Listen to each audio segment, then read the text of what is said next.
있습니다. 그냥 헤드라인은 뭐 여러 가지 이야기를 했어요. 뭐 AI도 나오고 뭐 기본사회도 나오고 했는데 먹사니즘, 먹고사니즘, 실용주의자. 사실은 지금은 국민들이 점점 그런 추세거든요.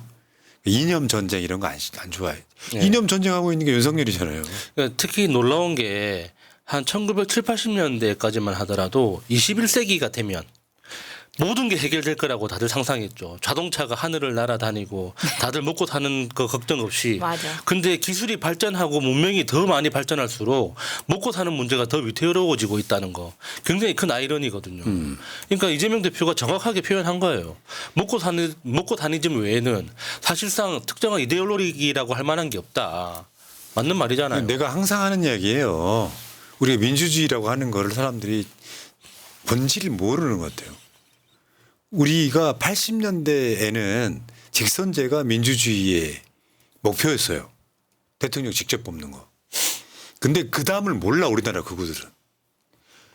내가 대통령이나 국회의원이나 지자체장들을 뽑는 이유는 내가 행복해지려고 하는 거예요. 삶의 질을 올리는 거라고. 그래서 민주주의의 진짜 목표는 민주주의가 아니고 복지입니다. 그래서 새날 그 멤버십에도 보면은 복지국가, 민주국가, 통일국가 뭐 이런 레벨이 있는 거랑 같은 맥락인 거예요. 우리가 지향해야 될 게 최소한 이거 어떻게 보면 이게 이념일 수도 있어. 민주주의는 민주주의로 끝나는 게 아니라 진짜 복지국가로 가야지. 내가 국민으로서 세금 내고 살면 결국 나를 지켜주는 그게 전쟁이든 뭐든 간에. 근데 윤석열이 총체적으로 나라를 망가뜨려 놓으니 서민의 삶은 피폐해지고 대한민국 0.000% 부자들만 돈을 디룩디룩 벌고 걔들은 세금을 깎아주고 국민들한테 세금을 더 받고 그리고 외교는 망가지고 말도 안 되는 수도 없이 많은 것들이 이루어지고 있단 말이에요. 그러니까 이재명 대표 입장에서는 사람들한테 경각심을 하면 더 심어주는 거예요. 나는 이런 비전 갖고 있어요. 그래서 대선 출정식이라고 이야기하는 겁니다.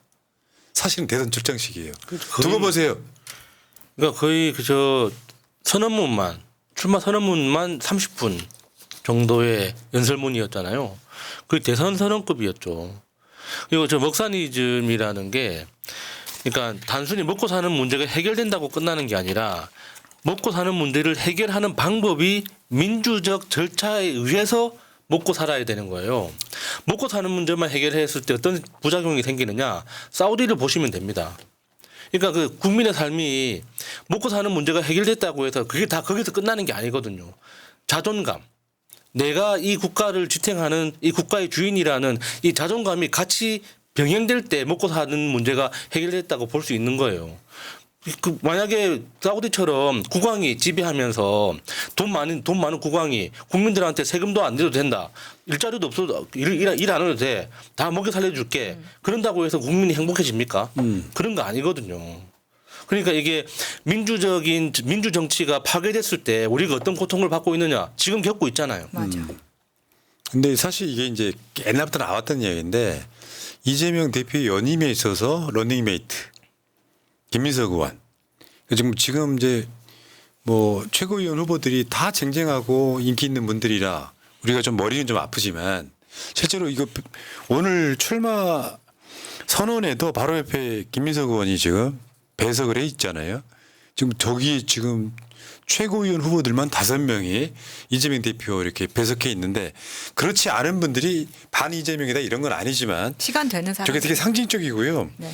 김민석 의원 같은 경우는 그 민주당에서 경력이 그러니까 그런 경력이 있는 사람이 최고위원 한 명 있어야 된다는 게 민주연구원장 했죠.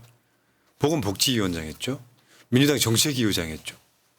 그러니까 어떤 정책이라든지 어떤 그 대선을 위한 빅 플랜을 짜는 데 있어서 실제로 김민석 의원의 조언을 받았다라고 지금 이재명 대표 뭐 캠프 쪽에서 실제로 언론에 이야기를 했습니다. 참고하시기 바라겠고요. 자, 어쨌건 이재명 대표의 연임 환영합니다. 단점도 있을 수 있겠죠. 아까 우리 방송 초반에 보여드렸잖아요. 사실은 안 하는 게 더 나을 수도 있다. 개인적인 측면에서 개인적인 측면 안 하는 게 그렇죠. 나을 수도 있다. 근데 어제 내가 분석했던 거랑 똑같은 이야기 하셨어요. 책임감. 본인은 안 하고 싶어 했고 주위에서는 연임하시라고 권했고 그 책임감으로 받아들인다. 이재명 대표가 아니라 그래서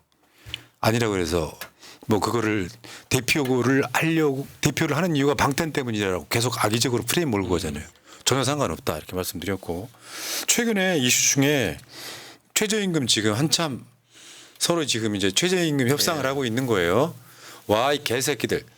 열받는 게 이런 겁니다. 경영계 최저임금 동결하자는 거야 지금 주장이. 9,860원 그대로 동결하자는 거예요. 작년하고 똑같이 하자는 거예요. 노동계에서는 이제 12,600원 달라. 저것도 협상 카드일 텐데 물가가 이렇게 올랐는데요. 이게 저렇게 되면요 정부가 나서줘야 되거든요. 근데 윤석열이는 경영계 편이기 때문에 나중에 노동계가요 박차고 나가면요 사실상 경영계 안 이런 게 받아들여지는 뭐 하자는 건지 모르겠습니다. 그러니까 경영계 입장에서는 물가 인상률만큼만 올라도 10,000원에 근접하거나 10,000원을 조금 넘어갈 수가 있거든요. 그러니까 그거는 최대한 막아보자는 거죠. 그러니까 최저임금 10,000원이라는 건 굉장히 상징적인 겁니다. 원래 문재인 대통령 공약이었지만 그게 이제 그 당시에 그 대선에 출마했던 모든 대선 후보들의 공통 공약이기도 했거든요. 그러니까 10,000원이라는 그 상징적인 숫자에 근접해 갈수록 경영계는 더 마음이 불안해지는 거죠. 그러니까 이거는 너무 복잡하고 긴 이야기가 뒤에 숨어 있어요. 맞죠. 특히나 그러니까 최저임금하고 고소득자들, 그러니까 삼성전자나 대기업에 다니고 있는 고소득자들도 실은 최저임금에 연동이 돼 있거든요. 그러니까 최저임금이 올라가기 시작하면은 나머지들도 다 영향을 받는 그런 효과가 있기 때문에 최대한 막으려고 하죠 경영계는. 예. 그러니까 이게 이재명 대표의 당대표 출마 기자회견에 나는 나오는 먹고 사니죠. 그게 이제 그 여러 가지 중에 기본 사회. 실제로는 그런 거예요. 되게 복잡할 게 하나도 없는 거야. 대한민국이 윤석열 같은 정권 들어서면 양극화가 더 심해집니다. 문재인 정부 때도 심했지만 그거를 좁혀보려고 노력하는 성인이 있어요. 양극화가 심해지면 못 사는 사람은 더 찢어지게 못 살게 돼. 그래서 상당수의 국민들은 빚지고 살면서 삶의 질이 확 떨어지게 돼 있어요. 그런데 경영계라고 하는 놈들이 사실 돈을 벌어.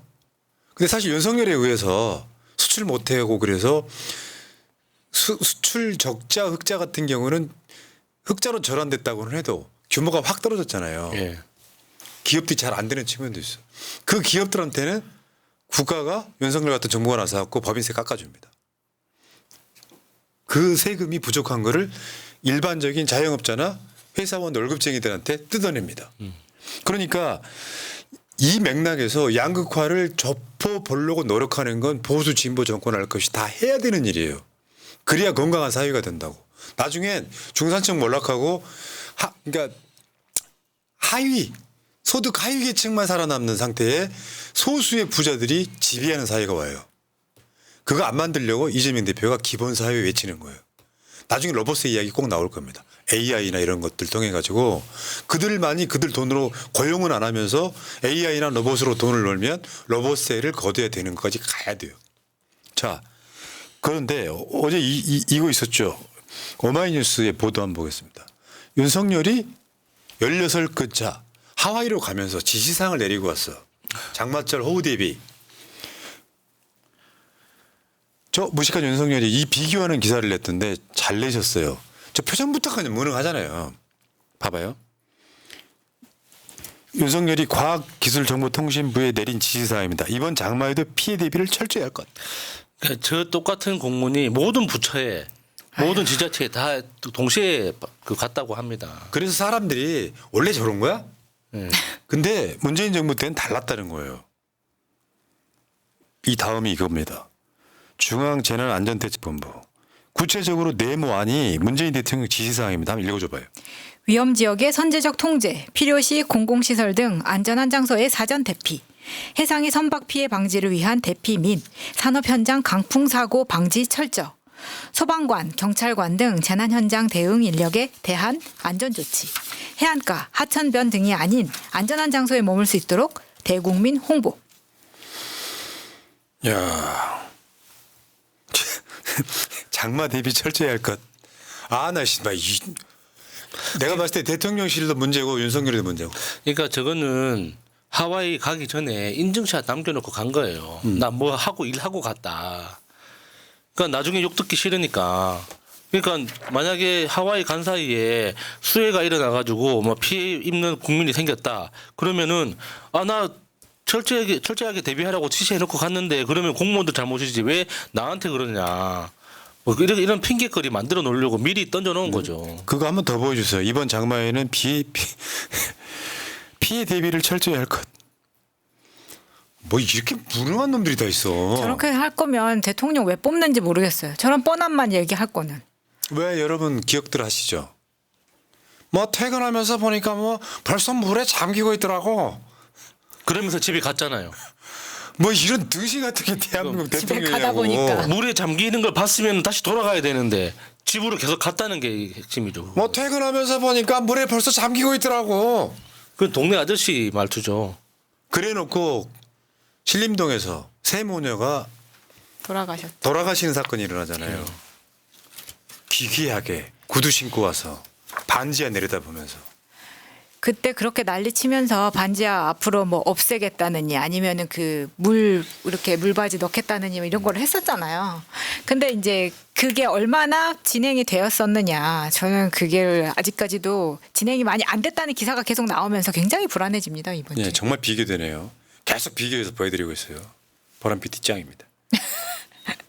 그러니까 정권이라는 게 그런 거예요. 실력은 어디서 나오는 줄 알아요? 실력은 머리에서 나오는 게 아니에요. 진정성에서 나옵니다. 진정성이 있으면 공부하고 연구하거든요. 특히나 뭔가 하고 싶은 게 있어야죠. 내가 뭔가 하고 싶은 게 있어야지 방법을 찾게 되는 건데 하고 싶은 일이 없다 보니까 만사가 귀찮은 거예요. 이거 한번 보세요. 윤석열이가 무식해. 기본적으로 모르는데 곰곰이 아무리 생각해봐도 국민들이 걱정되는 거야. 지금 또 비 피해가 나서 저번에 오송 참사 같은 신림동 참사 같은 게 날까 봐. 그러면요. 참모들이나 전문가들 불러 모아서 어떤 일을 해야 됩니까라고 들어야 되는데 저번에 왜 그 화성에서 반도체 공장 그 불났을 때 윤석열이가 가갖고 엄청 아는 척을 하잖아요. 화재에 대해서 지가 더 잘 알고 있는 거야. 그리고 실제로는 소방관들하고 인사할 때 지만 마스크 쓰고 다 벗겨놓은 맞아요. 상태에서 그 짓을 했잖아요. 네. 진정성은 뭐냐면 어떻게 대통령이 다 알아. 이재명 대표는 다 알 것 같아요. 특정 분야는 잘 모를 수 있지. 예, 예. 그러면 어떻게 할 것인지 방법을 찾는 거야. 그 방법을 찾는 게 진정성이고요. 그래서 여기에 취합이 되면 이재명 대표 무슨 뭐 간담회 하나만 해도 계속 메모를 하잖아요. 이게 당대표 지시사항이 되는 거예요. 그게 대통령 지시사항이 되는 거예요. 그래서 이번에 보니까 홍수 피해 이런 것도 전문가가 있습니다. 있죠. 그런 분들이 대통령이나 당대표한테 이야기를 해주면 그거를 취합해가지고 잘 정리한 다음에 올해는 기상 상태가 이러이러하므로 이러이러한 대비를 해야 된다라고 해주면 요거는 반대로 말하면요. 이번 장마에도 피해 대비를 철저히 할 것이라는 말은 뭐가 있는 줄 알아요? 준비하지 말라는 뜻이에요. 왜? 저렇게 막연하게 올려놓으면 누가 공무원들이 뭘 해요?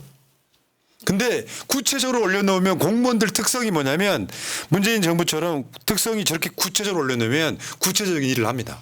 그렇죠. 그 하위의 개념을 찾아내는 거죠. 막연하게 그냥 툭 던져놓으면 그냥 다 막연하게 멍 때리면서 앉아 있는 거고 구체적으로 키워드를 던지면 그 하위 키워드를 계속 찾아서 자기가 무슨 일을 해야 되는지 찾아내는 게 공무원이죠. 그래서 괜히 질 떨어진다고 말하는 게 아닙니다. 윤석열이 진정성 없으니 대통령실 애들도 진정성 없고 실력이 같이 없어지고 하향 평준화되고 그리고 나서 나라가 엉망진창 되고 있는 거예요. 저렇게 욕을 처먹어도 지 마누라 데리고 하와이 가잖아요. 꼭 안 가도 되는 자리 가고 있잖아요. 맞아요. 안 가도 되는 자리를 갔기 때문에 더 열받는 거죠. 역대급 폭우라고 하는데 진짜 걱정되는 게 그런 거거든요. 나라에서 지난 폭우 때 그렇게 국민을 많이 잃었는데도 불구하고 지금 뭐 반지하 이런 거에 대해서 전혀 해주는 게 없다라고 지금 기사가 계속 올라오고 있으면 제가 강남역에서 내려서 회사를 다닐 때 강남으로 출퇴근하시는 분들은 공감하시는 분들 많으실 거예요. 필수가 뭐냐면 장화예요, 장화. 무릎까지 오는 장화가 장마철에는 있어야지만 회사를 다닐 수가 있어요. 안 그러면 신발을 젖어서 다닐 수가 없어요. 도대체 이 나라가 지금 2023년에 웬일입니까? 2024년에. 근데 작년에 그렇게 많은 손실이 있었음에도 불구하고 나아지는 게 없다고 하는 이유는 대통령의 저런 지시 사항 때문이라는 겁니다. 이게 여러분들 잘 모르실 수 있는데 설명드릴게요. 대통령 지시사항은 수정하거나 일부 내용을 덧붙일 수 없습니다. 딱 저대로만 올려요. 그럼 저걸 정말로 윤석열이 이야기했을지도 궁금해지는 그러니까 거예요. 대통령실에서 내려왔겠지. 그러니까 윤석열은 신경을 쓰지 않았는데 대통령 지시사항은 내야 하니까 밑에서 이제 실무하는 사람들이 짜낸 게 이 정도가 되지 정답. 않겠. 그 이야기 하고 싶은 거예요. 아, 네. 실제로 윤석열은 아무것도 안 했는데 아무것도 안 이제 했는데 퇴근하는 윤석열을 붙잡고 대통령님 뭔가 이렇게 하나 메시지는 남겨야 됩니다. 이렇게 해도 될까요? 뻔하지. 아 그러면 내가 성대모사 하면 딱 정확해요. 네. 아 그럼 뭐 이번 장마에도 그냥 피해 대비를 철저히 하라. 끝. 그렇죠. 그럼 철저히 할 것 이렇게 나오는 겁니다. 여러분들 기억하실지 모르겠는데 얘가 우크라이나 나토인가 어디 갔다가 우크라이나로 턴해가지고 거기 우크라이나 그 피해 상황 같은 거 보고 있었는데 전쟁터. 그 당시에 한국에 수해가 홍수가 있었죠. 났는데 한국으로 오지 않고 우크라이나로 갔던 기억하죠. 예, 예. 이건 내가 보기엔 정상이 아니에요. 근데 이게 계속 반복되고 있어요. 앞으로 3년 더 봐야 된다는 건 끔찍한 일이잖아. 저 한 줄짜리가 주는 상징성이 있는 거예요. 그냥 미친 정권 같습니다. 난 내가 못 견디겠습니다. 진짜 3일도 못 견디겠습니다. 한번 꼴 보기 싫어지니까 뭘 해도 싫어요. 맞아요. 그렇기 때문에 더 문제가 되고 있는 거죠. 보통 정권이란 게 이런 거거든요. 윤석열이가 싫어도 어떤 경우는 부인이 괜찮은 사람이 있을 수 있잖아. 둘 다 너무 싫어요. 여러분들 제 말에 공감하시죠? 아니 그러다 보니까 오늘도 계속 뭐 그 하와이 가고 출국하고 했던 사진들이 용산 대통령실의 공식 사진첩에 계속 올라오고 있는데, 그러니까 나갈 때는 좀 조심해서 나가려고 했던 모습이 보이지만 아까 말씀드렸다시피 워싱턴에서 나토를 하는데 굳이 지금 하와이를 왜 가며 거기에 이제 기독교 목사님들 만나서 당시에 이승만이 뭐 이렇게 왔다가 한 뭐 흔적 뭐 이런 것들을 대해서 방문을 하고 거기에 가서 기도를 하고 이런 모습을 보여줍니다. 하와이에 가서 굳이 이런 활동을 하는 것 자체가 이제 교민들의 표 그걸 이제 의식하지 않을 수가 없는 상황인 것 같다 이렇게 보이는 거죠. 근데 댓글창에 악플이 올라와서요. 제가 좀 반론 좀 해보려고. 난 진짜 싫다. 하루도 싫다 그래. 그런데 이 윤석열 탄핵은 내년 3월이라고? 아니 그건 다른 문제지. 그렇죠. 여러분들이요. 여러분들 그냥 여쭤볼게. 1년 안에 탄핵된다고 생각하시면 여러분 견딜 수 있어요 없어요? 진짜로 확실하다면. 확실하다면. 내년 6월이면은 그러면 견딜 수 있죠. 그 맥락인 거예요 내 말은. 근데 지금 시작해도요. 최대한 빨리 해야 올 12월이라고 난 분석을 하고 있는 거고 지금 시작해도. 그래서 넉넉 잡고 한 3개월 정도 더 준 거야 내가. 지금 시작해도. 그러니까 이 제도와 시스템과 이 빌드업 과정이라는 게 있는데 그걸 다 생략하고 그냥 가서 멱살 잡고 끌어내려? 왜 내가 악플을 먹어야 되는지는 알 수가 없어요. 아, 오래 살라고. 마음이 오래 건강하게 살기를 바라는 마음에. 예. 악플 주지 마세요. 만들. 지금 시작해도 올 말에 끌어내기도 힘들다는 말씀을 드려보겠습니다. 자, 여러분과 함께 시사는 일단 마치고요. 또 우리 여전사께서 인터뷰하러 오셨습니다. 두 분 고생하셨습니다. 고맙습니다. 감사합니다. 예, 고맙습니다.